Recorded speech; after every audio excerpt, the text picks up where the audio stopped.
We'll welcome people that are coming on, and we'll be starting in about 5 minutes. We'll start promptly so that we can make the most of the time that we have and be respectful of people's time. And then we'll be recording it so that we can share the uh, share the links, and people can go back and review or explore.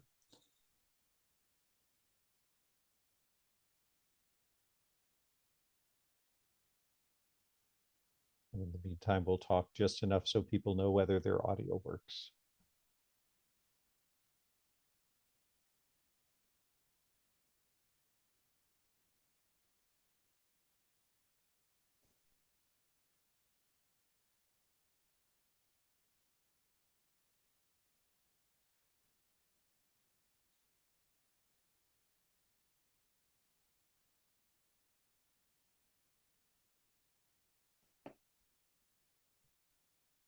And folks, if you're signing in or tuning in, feel free to tell us where you're from. Drop in the chat where you're tuning in from. It's always fun to hear and see where folks are connecting.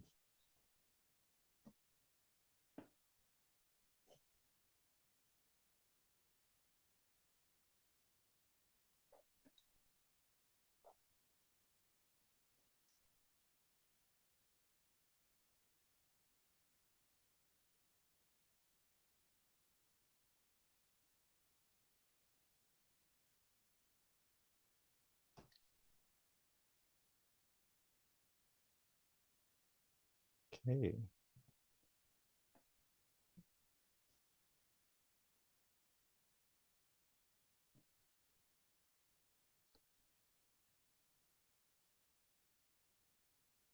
You'll learn more about the cover crop cocktail hour in a couple of moments.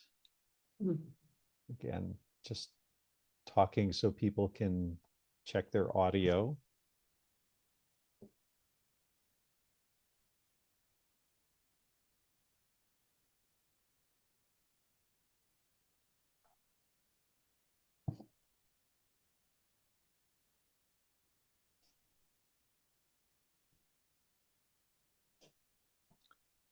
Get that welcome screen up.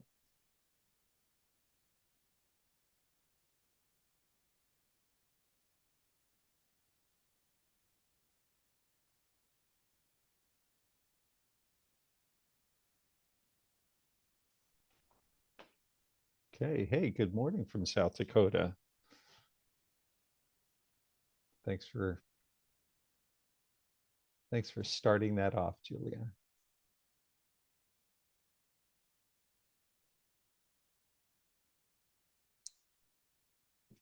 Okay, getting pretty close to starting. Looks like people are starting to come in some more. Got a nice prompt crowd.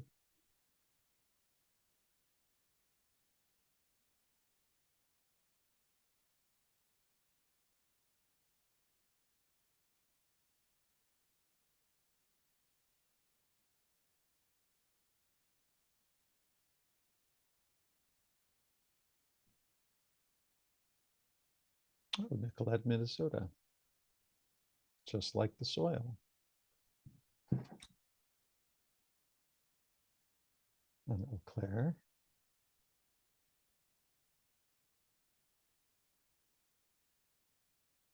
All right, it's the top of the hour, so we're going to get started so that we can make the most of the time we've got.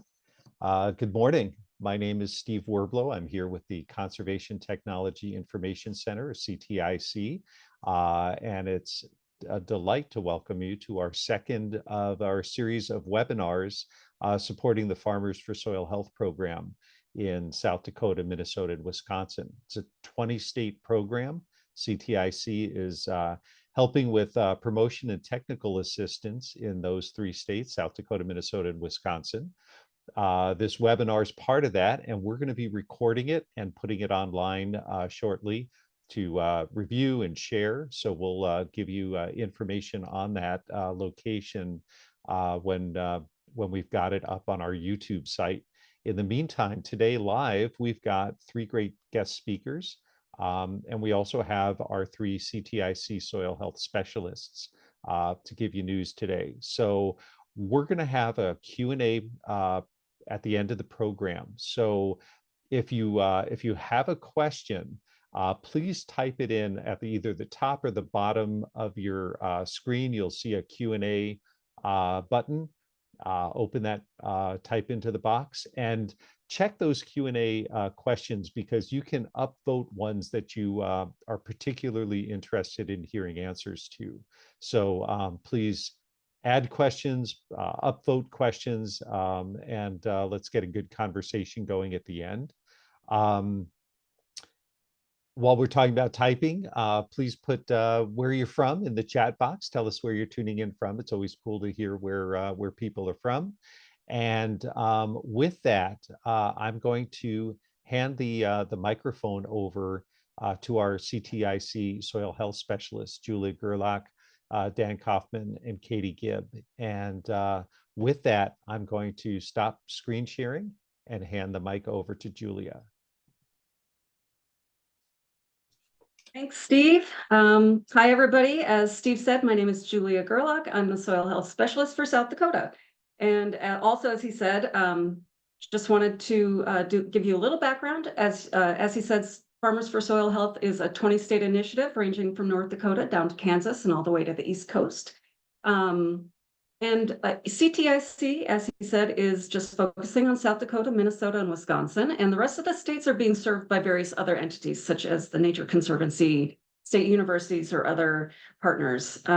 Here at CTIC, we're very focused on providing farmers the best possible experience with growing cover crops, with the ultimate goal of having our enrolled farmers continue to work on keeping a living root in the ground for as much of the year as possible, even if and when those incentive payments go away. So I wanted to give you a little background about something we're doing that's a little different from the other states. We're providing cover crop coaches for our enrolled farmers. These coaches are farmers themselves who have significant experience growing cover crops. And through this program, they'll be sharing their knowledge on a one-on-one basis with the farmers who enroll in the program. The coaching program is being made possible by generous funding from General Mills, so farmers enrolling the program will be able to benefit from the coach's knowledge at no cost to them. We're in the process of finalizing our contracts with these coaches, so we aren't quite ready to share their names, but we're very excited about the program because it's going to offer yet another layer of educational and technical support for the farmers who enroll in the program. We are expecting that our farmers will interact with the coaches in a variety of different ways, from simple check-in phone calls to multiple on-site visits for in-depth learning on the other end of the spectrum. For instance, take a farmer who maybe wants to interseed cover crops into his corn, but isn't sure how it would affect his residual herbicide choice, or maybe isn't sure how to set up his equipment for best results. In either case, he could check in with his coach and get advice, or perhaps he wants to just go more in depth about soil microbes or carbon cycling from the very beginning. And, the coach would then schedule a visit to tour the farm, discuss resource concerns, and then figure out a coaching plan. So we're going to be working with our farmers to figure out what level of coaching they're interested in and what will help them gain the confidence in their new system to keep it going in the future. Our coaches are also going to be hosting field days on their farms, so that's something to look forward to. The coaches are all on different types of operations, and they live in different regions of the states. So the field days might demonstrate grazing cover crops or companion cropping or relay cropping, or maybe even equipment setups or termination strategies or some other conservation practices entirely. But once again, we'll be working with the coaches to highlight something that they're really passionate about and that our, folks are going to be able to learn from.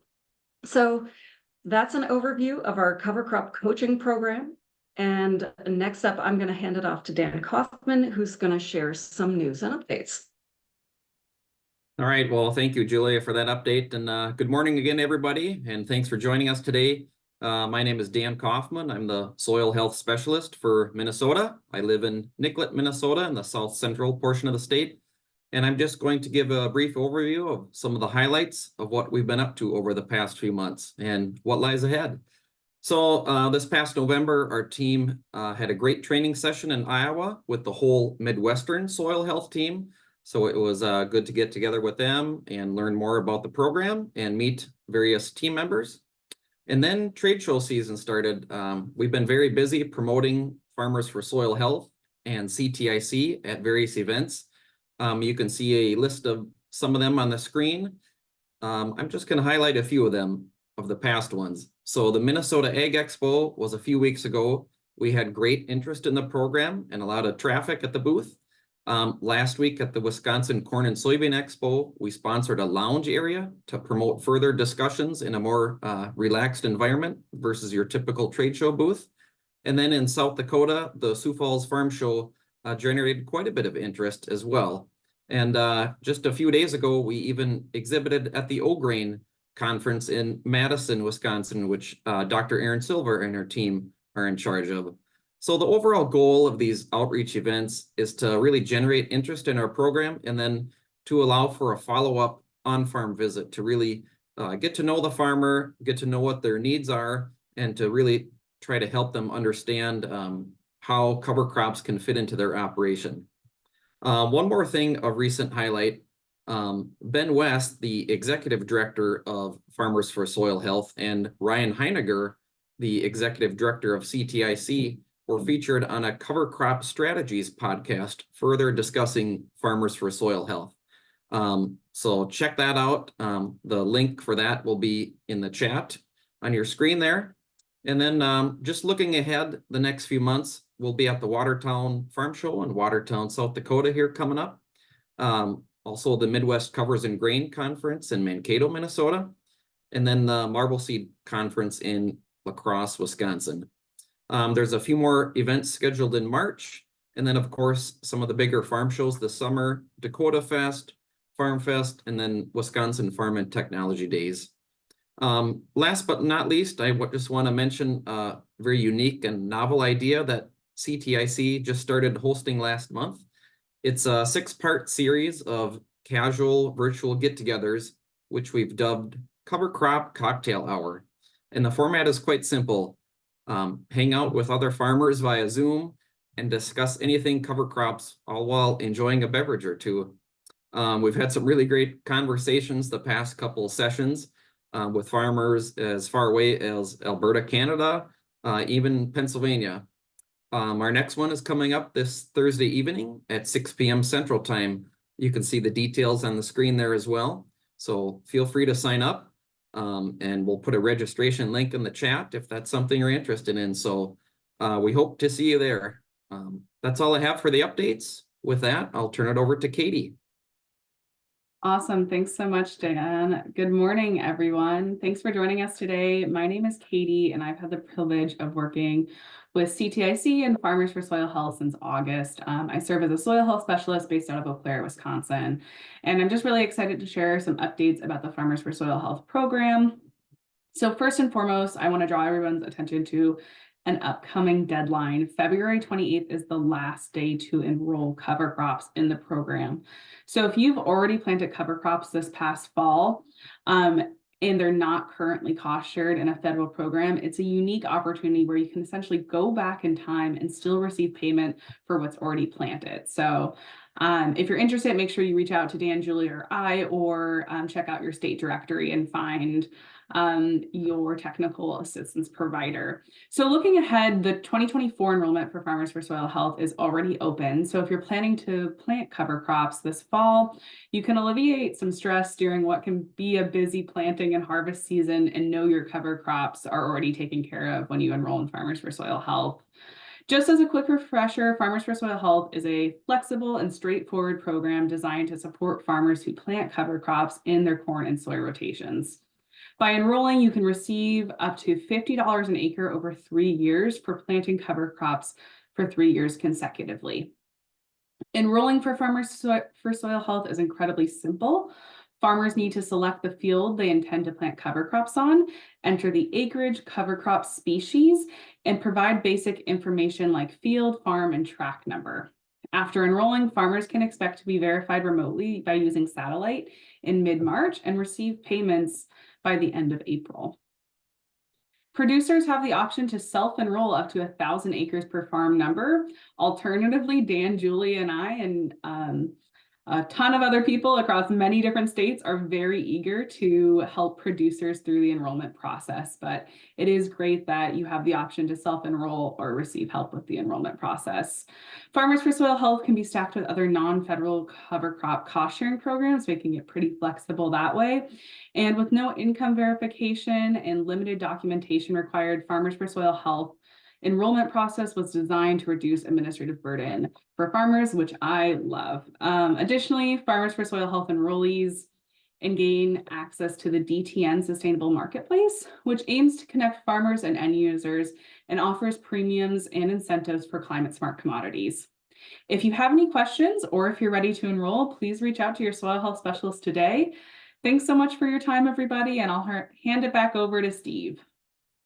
Great. Thanks, Katie, and Dan and Julia as well. It's very exciting to have not just news from CTIC, but also grower perspectives and research perspectives today. So we'll get right to that. Our first guest speaker is Colin Geppert. Colin farms and ranches on a cow-calf and crop operation in Kimball, South Dakota, near where he grew up. He's passionate about implementing sustainable and economical practices in order to provide better soil for tomorrow. Colin recently started a new sales position at Hubbard Feeds and previously worked at Milburn Seed for several years, where he was a forage and cover crop field specialist prior to becoming a sales team lead. So with that, I'm going to hand it over to Colin. Thanks, Steve. I'm going to share my screen now. Let's see here.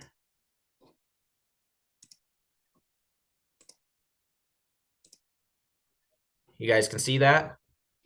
Perfect. Okay, well, thank you, Steve, again, and thank you for giving me the opportunity to visit with you guys today. Yeah, I guess I've been involved in the forage and cover crop world for a long time now, but I guess was previously in a role with Milburn in direct sales, working with farmers and ranchers throughout the Midwest, the United States. And so have a little bit of background on it, but basically grew up in Kimball, South Dakota. Right now, my wife and I live in Esteline, so just north of Brookings, and we have a 1-year-old named Croy. And so we're very blessed to have that in our life. I guess grew up in a commercial cow-calf operation, 25 years of no-till, 18 years of that has been with cover crops. The main reason why we chose to be no-till was because of, we were always lacking of moisture. Our number one limiting factor is moisture in central South Dakota. And so back in the 90s, when my dad transitioned, we saw the benefits of keeping our moisture for our cash crops and ultimately having better yields because of it. And then our cover crops really didn't start until, into the early thousands, just more in the sense of being able to put cover crops behind small grains. And so we used turnips, radishes, and rapeseed was the first cover crop we ever used.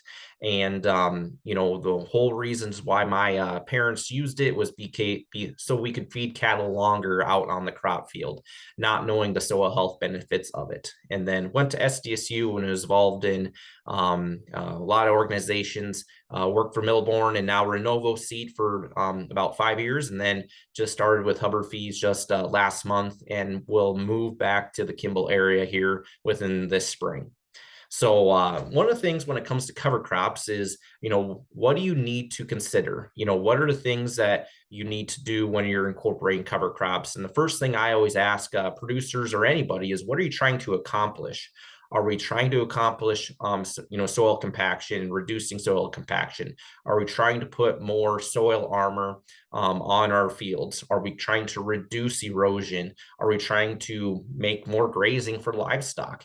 And so you have to understand what first you're trying to accomplish in order for you to know what the next steps need to be. The second things I always ask guys is, when and how are you going to seed it? So are we going to seed it with a no-till drill? Are we going to aerial apply it with an airplane or a drone? How do I want to terminate it? It would be the third thing I would ask. Are we wanting the crop to winter kill, or are we going to have to terminate it with some type of herbicide? And then what herbicide program would work well in my operation? So those are some things that you can kind of consider. When it comes to our operation, my wife and I's, the first and most simplest rotations that we've used is when we are chopping silage for our operation, our livestock, and then planting a rye blend behind those acres. We've had really good success with that. Sometimes we have really good growth and sometimes we don't. But the biggest thing about cereal rye is, and a lot of people probably on this webinar will say, is that you can basically scream at rye and it will sprout. Is how I've always noticed it. You can put it on concrete and it will still sprout on it. And so being able to have a rye blend behind corn silage is a really easy opportunity. And then if you choose to harvest it with haying or chopping, you can certainly do that in the spring, or you could just plant green right into it and then plant soybeans into it. And it really all depends on what you're trying to accomplish on your acres, what your moisture level looks like. If we're going to be in a drought, if we have a drier spring and we're going to plant soybeans into this field, then it probably makes sense to spray off that rye so that it doesn't take the moisture up. And then if we have a lot of moisture, back 2019 was a pure example of it, that rye was actually taking up moisture so that we could then plant soybeans and keep our equipment lifted. The second rotation that we've done is, we can do, commodities. So if we're planting oats to combine, wheat to combine, we didn't do sweet corn, but if you're in the, Minnesota, Wisconsin area, and you do have a plant close by, you can incorporate that into your rotation, and you can plant a fall cover crop and then graze that, or just let it winter kill and then plant corn into those next acres. And then what we're doing on our acres is we planted winter triticale into our field this fall. We're going to hay or chop that in the spring, and then we're going to plant a grazing cover crop in June. And then we're going to graze it through twice is what our plan is. So we're going to give that cover crop about 45-60 days of growth to start.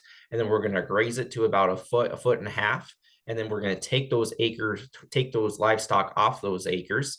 And then we're going to put them back on those acres, once probably a lot of the crop is out. And we're going to hopefully graze that with our whole herd. And then we're going to plant corn into those acres the next year. So 3 really easy rotations that you guys can incorporate on your guys' operations. Again, this slide is just a very similar slide from the previous one, so I don't need to repeat myself.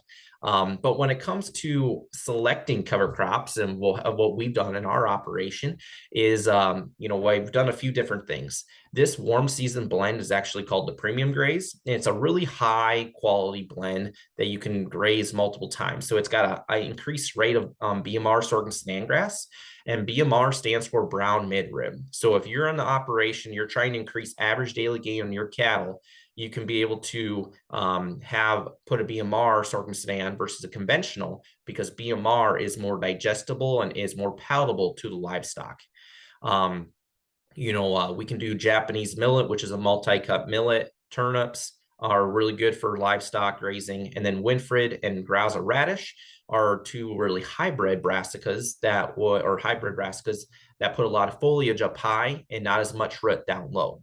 So that's one blend that can work really well. Now, if you're in an area where maybe moisture is limited, the ranch hand blend is a really good high diversity blend that works really well. My story that I have with why we're so passionate about increasing diversity in cover crops is because with more diversity, there's more drought resiliency. So the South Dakota State University Southeast Research Center is very committed to doing no-till practices.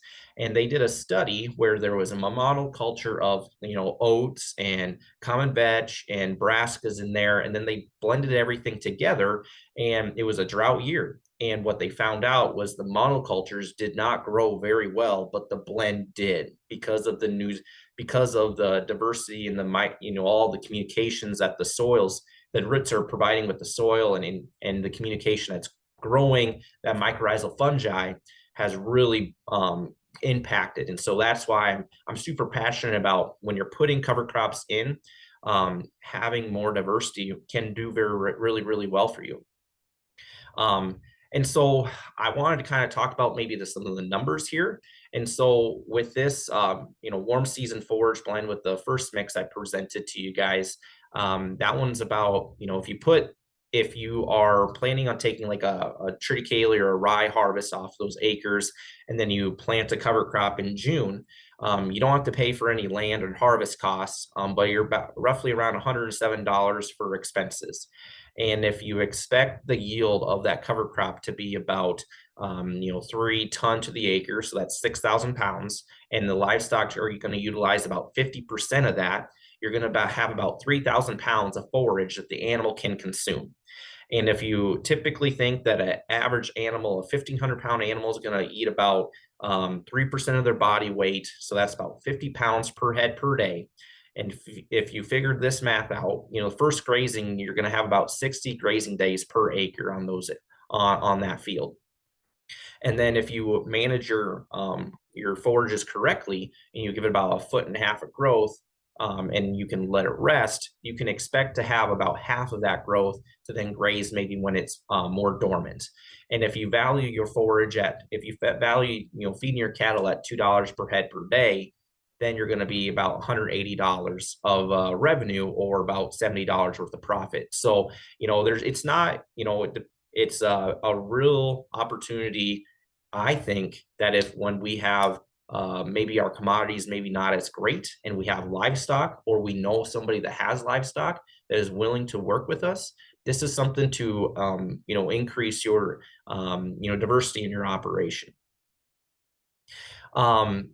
When it comes to winter annual, so like let's just say it's winter wheat, or something that you're combining early July, August timeframe, you could plant a cover crop like the producer here. The producer is a blend that is a short growing blend compared to that ranch hand that I previously sent and then showed you guys. This is a really good blend if you just wanted to let it grow and then winter kill, you wouldn't have to do anything with it. So it really builds soil organic matter and helps with, residue. The brassicas help alleviate some compaction and really create a really mellow seed bed to be planted into for corn the next year. And so I would say, so it's turnips, radishes, common vetch, and flax are all really, really good 5-way blend here. Again, here's just some dollars for it. You can expect to have, break even, make a little bit of money here if you're grazing these acres. Some of the challenges and opportunities when it comes to cover crops in my mind is the challenge is getting a cover crop in as soon as the previous crop is off. We're always so busy when it comes to, getting it combined, and I heard there was a person that told me that as soon as you get that cover crop off, or that crop off, get the cover crop in as soon as possible, because you're losing growing degree days and you need to follow that combine. And I completely agree with that. Some of the opportunities that I see when it comes to cover crops is utilizing cover crops in a growing season and giving pastures rest. So if you have livestock on your operation, or you have somebody that you maybe want to start doing, and you have a 40 or an 80 or a 60 acre field that is amongst some pasture, can you be able to incorporate cover crops on those acres and maybe give your cattle some high nutrition of forages when our perennial pastures are maybe really low. So I'm thinking July, August timeframe, when a lot of the cool season plants are really lower in quality, and maybe we don't have the warm season annuals or warm season native grasses like we want. This is an opportunity maybe we can incorporate. And then calving on rye. I think if we have how we can incorporate cover crops in a rotation is putting rye on, putting rye out maybe close to where we calve. It's a really healthy environment. You can expect to have 3 to 5 pair per head per 3 to 5 pairs for 1 month on those acres. So it's a really high stocking rate. And the biggest thing I can tell you guys is when you're incorporating cover crops or you're incorporating rye when you're grazing, you need to get it on early because rye grows really quick. So, you know, I know these guys, you know, Myron's probably going to be talking about how to incorporate cover crops in corn bean rotation. I think flying on cover crops over cash crops is a very cool and interesting way of doing it. And I think it's really applicable in a lot of areas from in this webinar. And then getting a cover crop behind it after it's harvested. So that's kind of what I have here, guys. I appreciate you guys giving me the opportunity to speak with me. This is my information here, and you can follow me on X or Twitter at Cover Crop Colin. Thanks a million, Colin. I really appreciate you walking us through not just the kinds of options and how you're tying the livestock in with the other benefits of cover crops, but also sharing the math with us. That was super helpful. Yeah, no problem. Now we're going to hear some perspective from a cash grain cover crop user who's quite known for his skill with cover crops and his experience. So we're lucky to have Myron Sylling with us from Spring Grove, Minnesota, the southeast tip of Minnesota. He's been no-tilling since the early 90s and has been working with cover crops since 2013. So he's got some experience, and he's going to tell us about his 1,600 acre cash grain family operation. And I'm going to share my screen and I'm going to be his slide operator. So Myron, it's all yours. Okay. As he said, we farm very southeast Minnesota, Spring Grove. We've got our Spring Grove soda pop factory here. So if you've heard of that, full of sugar, great stuff. We're about a half hour south of La Crosse, Wisconsin. To find us on the map, we're right on the Iowa line. Just a quick photo of the family. So my dad in the back, we lost my mom in November. And then myself and my brother, we farm together. Dad helps us out in his retirement as he sees fit or feels like doing. So been quite an asset. I've got a 23-year-old son that's looking to come back into the farm. He's been working for the co-op and got a little tired of that. So he's making a job shift where he can help with the farm more. If you'd advance to the next slide. So in our operation, cash cropping, where we got started in this was through EQIP and CSP. There, at the time we started back in that 2013 area, there really weren't programs like is being offered here. The only program to help cost share and learn was through those resources. We did a 3-year EQIP contract and a 5-year CSP contract. First year through that, we did not own a drill at that time. We just we're all no-till, so it's corn, soybeans, no hay ground. So we didn't have a need for a drill. So we chose aerial seeding as, well, hey, this will be the easy way to get this out, see if it works. Well, that ended up being almost a complete failure that year. And so we felt very fortunate that we had those programs that basically offset the cost, allowing us to learn with not much expense on our end as far as the seed and the application. We were looking for erosion control was our biggest thing here in southeast Minnesota. It's hills and valleys, contour strips. So erosion was a big thing. And so we really wanted to make this work. And it on the next slide, but stay where you're at. We did buy a drill. So this is actually our third drill, but we've really seen the benefits. Seed to soil contact is a huge thing. So we bought a drill wanting this program to work and to see what could happen.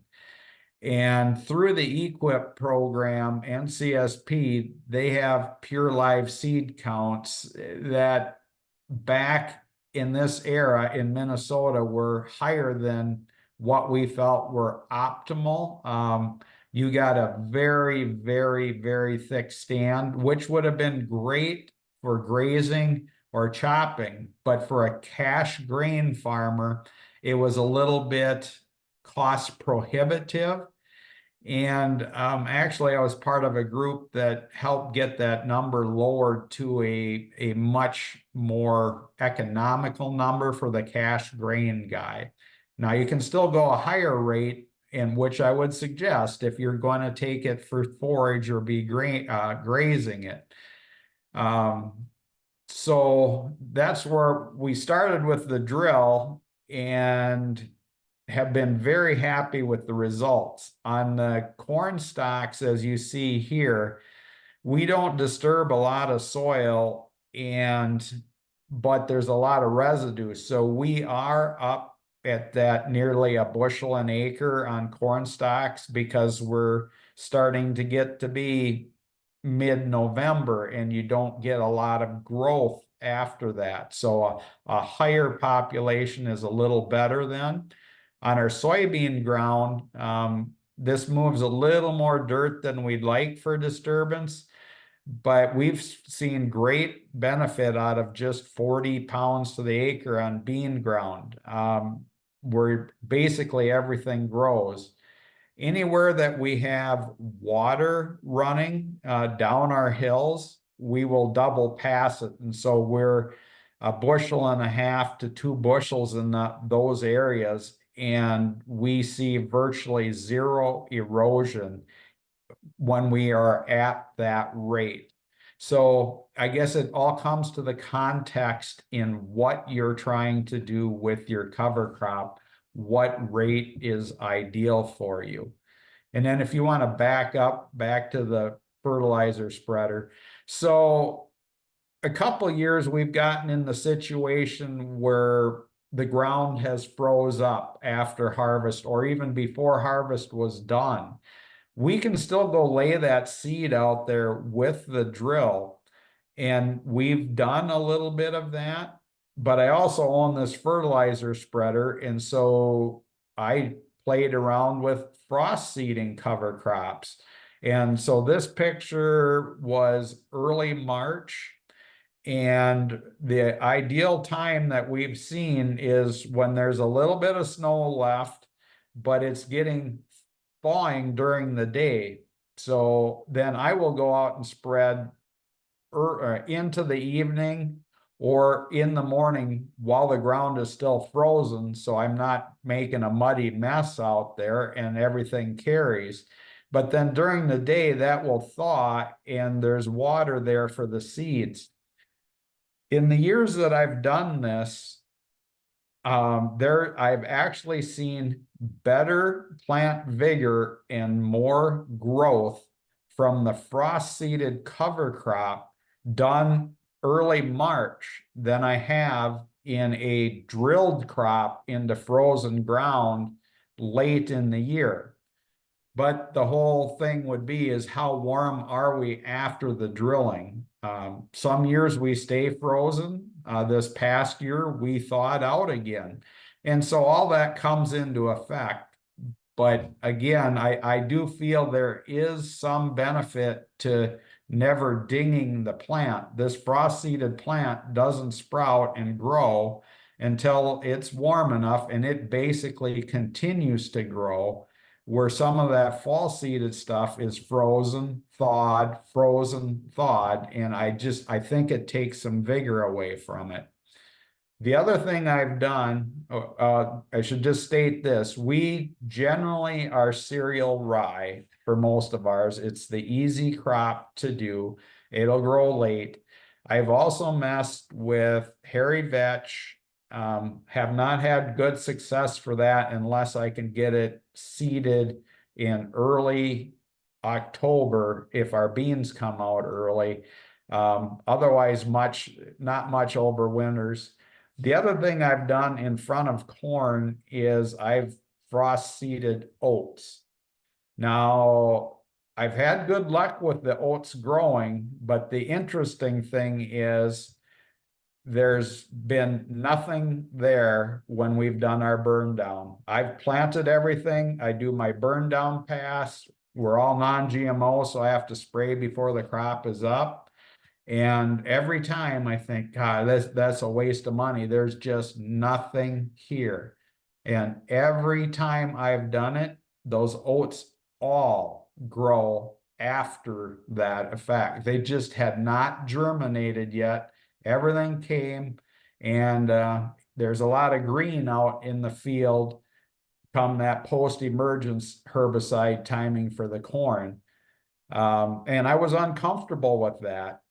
Oats isn't listed on almost any herbicide label. And part of the reason for that is basically anything will kill oats. So it's not even there. So it was no worry. The herbicides took it out. I was worried about the whole green light competition with the corn. I never saw a yield reduction. If anything, I saw yield gains where that was at. The other thing we do, we plant all our crops green. We do not kill anything before planting. We did have some issue with that. If a crop is getting, let's say we get in a really rainy year, we might kill it. I've got growth heights. I really don't like cereal rye much more than 1.5 feet in front of corn. And that 2 to 2.5 feet in front of beans. We've just seen issues with the mat laying down or some planting where I like to kill it at those points. But I also like to let it grow as long as possible to get as much carbon in the soil as possible. If you want to flip 2 slides, Steve.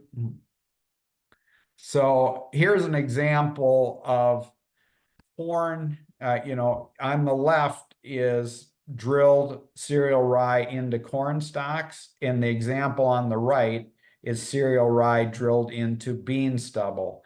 And this is in the spring before planting.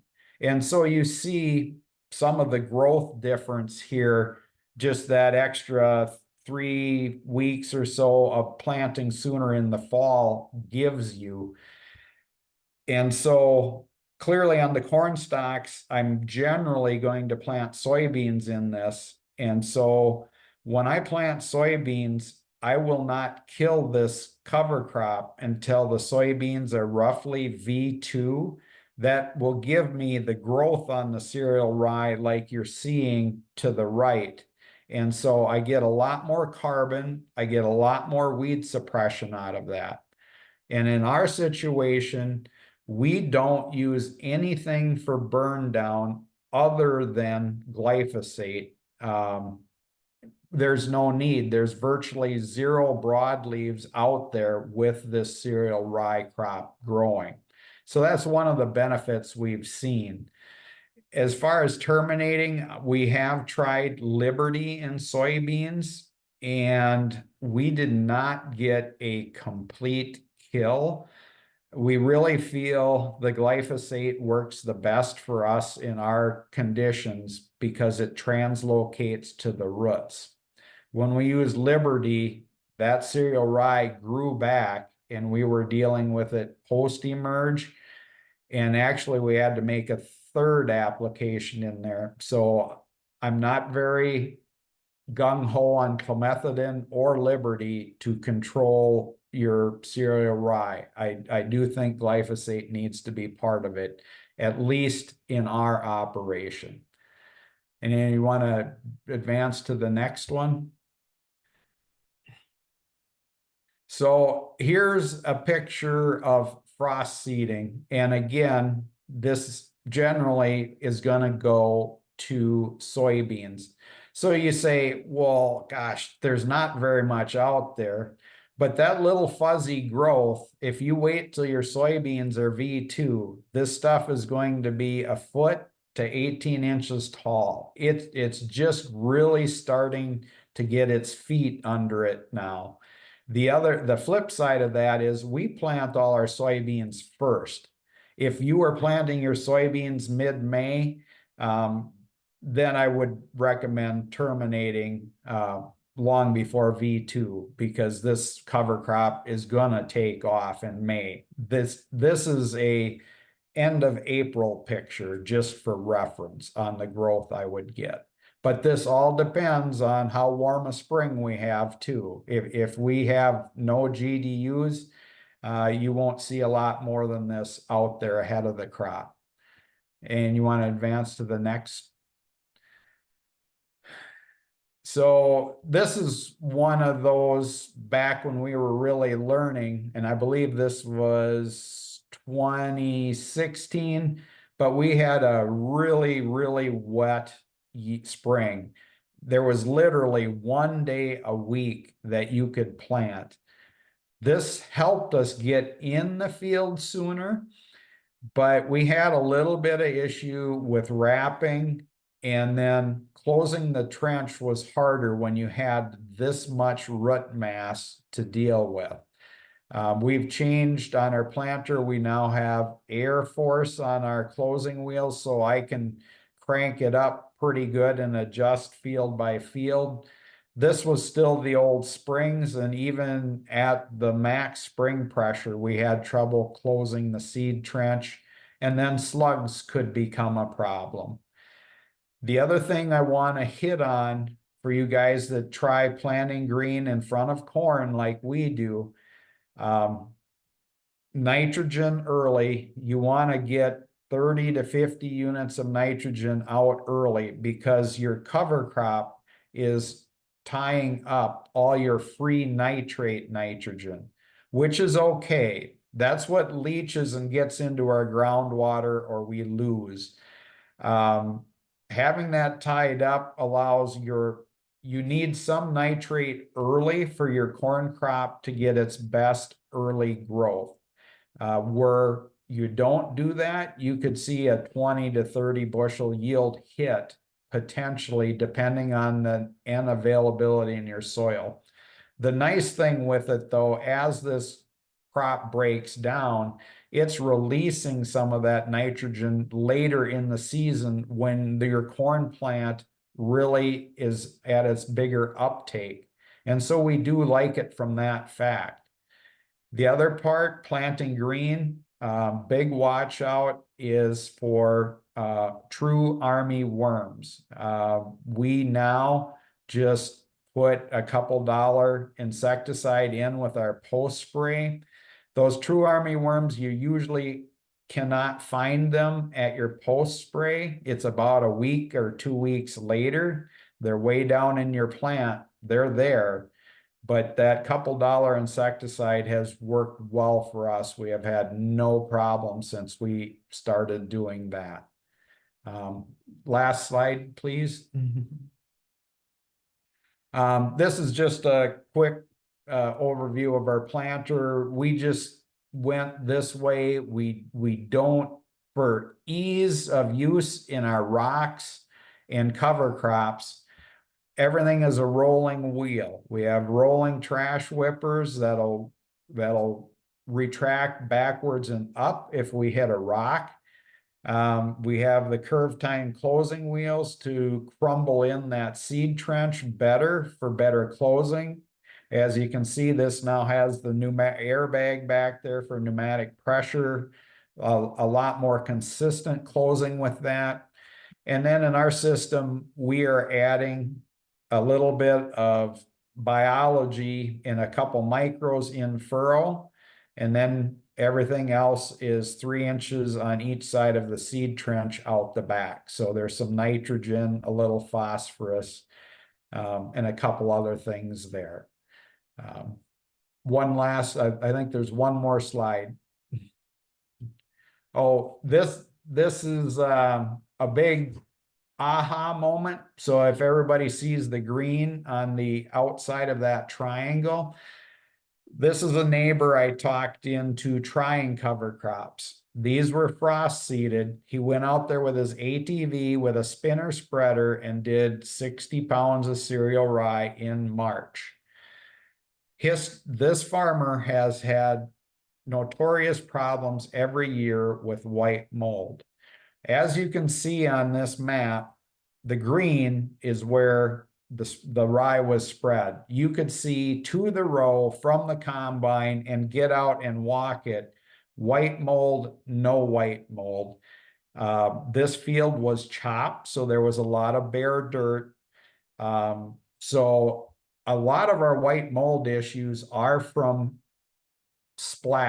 dirt splash back onto the soybeans. So this was a huge aha moment. They do cover crops in front of beans on all their acres now. And then last slide, I think. I've seen a 1% increase in organic matter the first 3 years I was doing this. We saw 22 to 37 bushel increase over the first 3 years and a 5 bushel yield increase on soybeans. The one watch out, I know some guys were burned this year. You do have to watch on a very dry year. You may have to terminate that cover crop earlier than you wanted to. We did this year and didn't see a yield decrease from the cover crop, but we would have liked to seen a lot more growth. Advance the slide. Okay, and so here's my contact information, my cell phone and my email. If you're gonna do this, ask lots of questions because there are some watchouts that have cost us and a lot of guys money, but we're happy to give you a heads up on what not to do. So with that, I'll move on. Thank you very much. Great. Thanks a million, Myron. And thanks for emphasizing the importance of information and asking questions. That's what CTIC is here for, and what Farmers for Soil Health is doing, and the kinds of projects like the advisor program that Katie mentioned, or Julia mentioned earlier. So we look forward to sharing that information. We're very fortunate to have both of our farmers have talked about termination, and we have with us today a specialist who's done some great work on terminating with roller crimpers. So we're going to hear from Dr. Erin Silva, who's an associate professor and state extension specialist in organic and sustainable cropping systems in the Department of Plant Pathology, as well as the director for the Center of Integrated Agricultural Systems at the College of Agriculture and Life Sciences at the University of Wisconsin-Madison. Her research is primarily focused on the biology and agroecology of organic crop management, with emphases on cover crops, soil health, and genotype environment interactions. So thank you very much, Dr. Silva, for being with us, and we'll look forward to your presentation.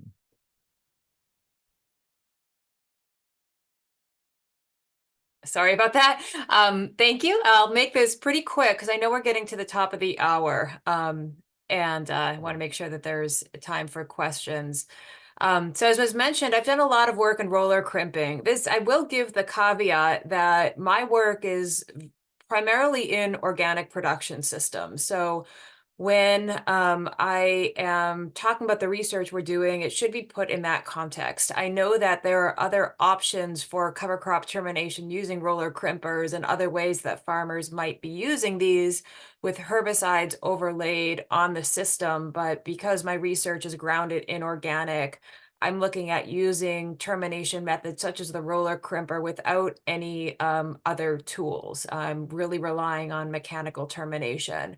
So this is the research we're doing, I think, is really kind of pushing the envelope that may or may not be applicable to the farmers on the webinar, but I can give an overview of what we've been doing. But again, just want to put that in the context that this is in organic production systems. So one of the big criticisms that I've heard about organic farming and why many farmers don't want to undergo transition that have been doing regenerative practices and no-till is the need for tillage and cultivation for weed management, which has been one of our big drivers for using the roller crimper. And the roller crimper, it was designed and implemented in South America decades ago, but that concept was brought to the US primarily by the Rodale Institute, which again is another institute in the US that focuses on organic production. So even some of the initial work was really grounded in how this could be applied in the organic context to look at minimizing the need for tillage and soil disturbance. So we're really looking at using biology and ecology and steel to terminate the cover crop. So much of the work that has been done with the roller crimper has been done in the soybean context. And again, some of this, when we talk about the grounding in organic, is because of the challenges that we see when utilizing high biomass cover crops in non-legume cash crops. Soybean is very well adapted to the system because it tends to be more elastic with respect to its, particularly its nitrogen needs, which makes it very well adapted. When we're looking at this system, again, particularly in organic, when we're talking very high biomass cover crops, so the translation of this could be different in conventional systems where you could terminate earlier. There's a lot of nitrogen that is tied up either within the direct plant tissue or because you're putting a high seed-to-end ratio cover crop back on top of the soil that can further tie up nitrogen. But the way that this system works in organics is we need to put in that rye cover crop very early. So this is hard to adapt in a conventional system because you really need to look at adapting your system. If you're going to rely on a non-chemical system, that you have a more diverse rotation than corn and soybeans. If you are doing just a corn soybean rotation and trying to use a roller crimper for terminating rye, you are going to need to use herbicides. So the translation of this system is going to be a little bit different. But if you're looking at this system with purely using the biology and ecology, you need to get that rye in early in the upper Midwest, as early as late August, early September. That rye overwinters, starts to grow again in April and May, putting on a lot of biomass, upwards towards 10,000 pounds per acres. And then the termination date, if you're using solely the roller crimper, you need to wait till the crop is at 50% anthesis or even later, ideally. So again, in the upper Midwest, we're talking that happening around late May, early June, which is very late for conventional farmers to be planting soybeans. Not so much on the organic side of things, where we tend to be planting later anyway. But if you're a conventional farmer looking at using this and not using herbicides, you really have to kind of shift your thinking in terms of your crop rotation, when you're going to be planting, the sorts of varieties you might be choosing. And that is the absolute key to the termination with the roller crimper, is planting around anthesis. So you're going to have to wait to do that. There's no way around it. If you're using other cover crops, we're really focused on the roller crimper with winter annual crops. So the roller crimper is not going to terminate mechanically perennials. It's not going to terminate biennials. You're going to need to terminate winter annual. So something that is going to flower, even a summer annual, but it really needs to be an annual crop. And that mechanical termination has to happen at flowering or early seed set. And that is true whether it's a legume like hairy vetch, or whether it's cereal like barley or rye. So there's very specific crop stages if you are using termination with a roller crimper and solely relying on that mechanical termination, which has been the basis of my research. We've had the opportunity to work with several different companies looking at roller crimper designs. A lot of this work has been in collaboration with Dr. Brian Luck. And we've also looked at mowing as an option as well. With any of these pieces of equipment, same principles apply. And non-chemical systems that I'm working in, you need to wait until maturity of those crops at the stages of flowering and early seed set, whether it be a legume or whether it be rye. And that is true even if you're mowing. You need to wait. And again, those stages happen pretty late in the upper Midwest, early June. If you're looking at legumes, they even tend to happen later. So the sickle bar mower is one option we've researched where we're cutting that. And different roller crimper options. Dawn has a roller crimper that we've used.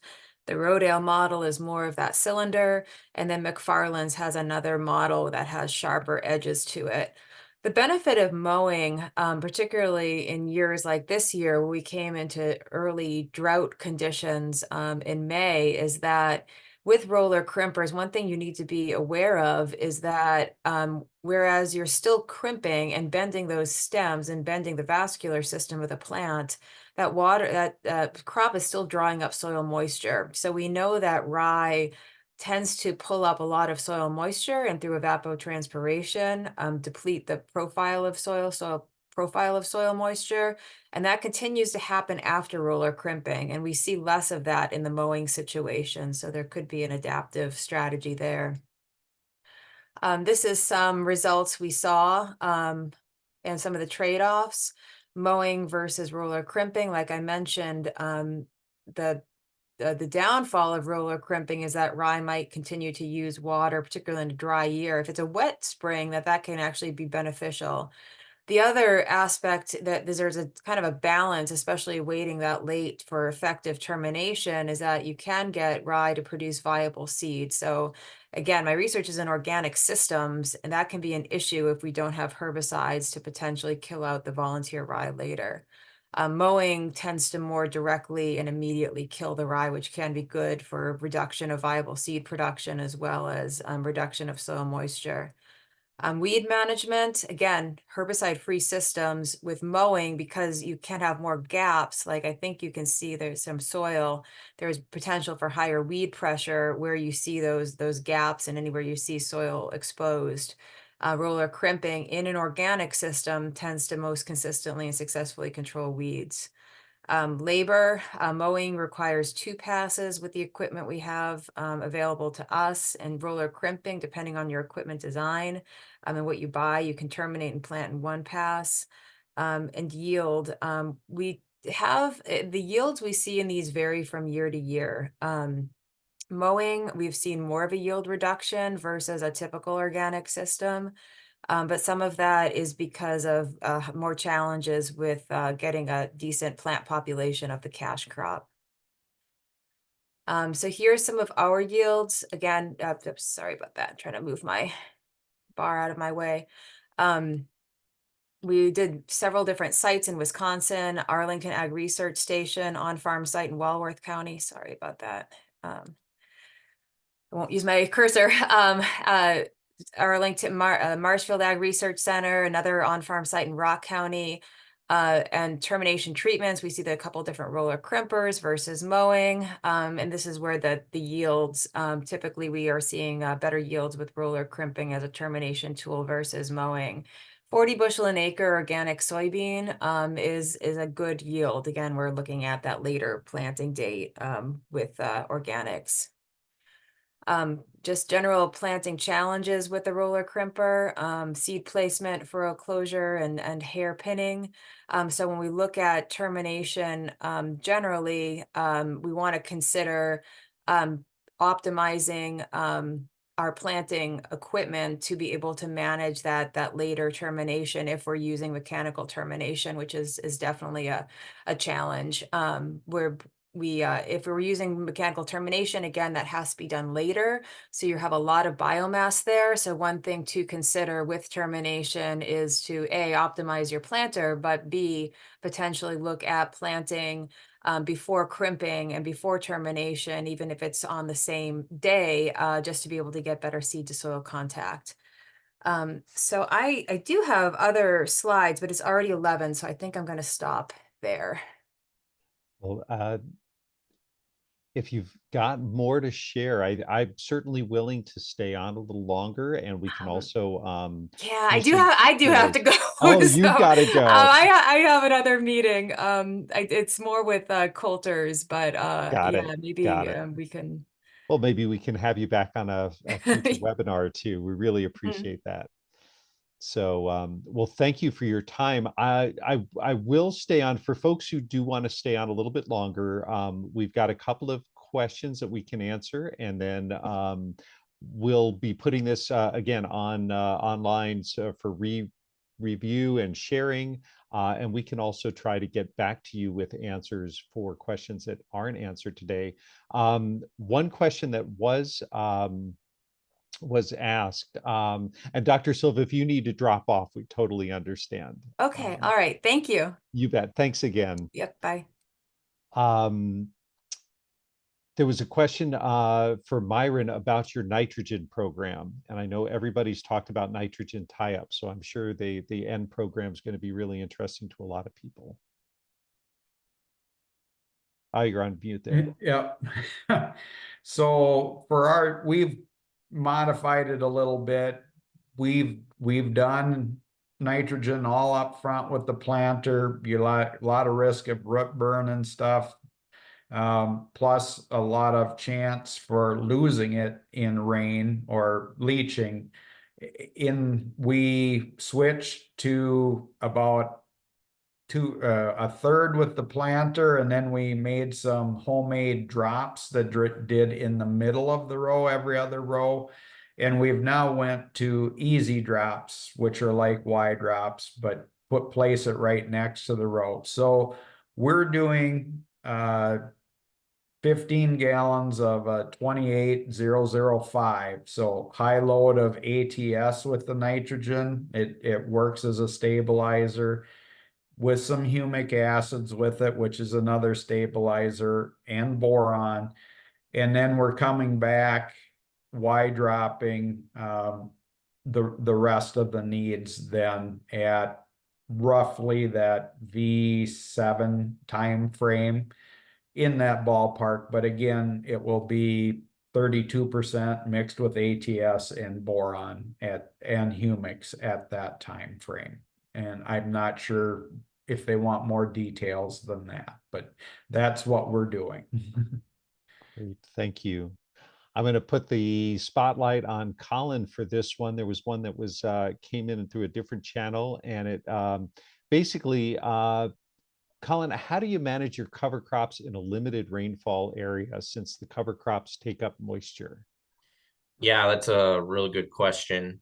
I think when it comes to in a limited moisture area, you have to understand, you have to pick the areas where you're going to put cover crop in, and the acres that you aren't putting cover crop in, make sure that they're more higher residue, or you're clipping them or harvesting them at a higher at a like a longer rate, so that you're keeping some type of moisture, keeping some type of stubble there.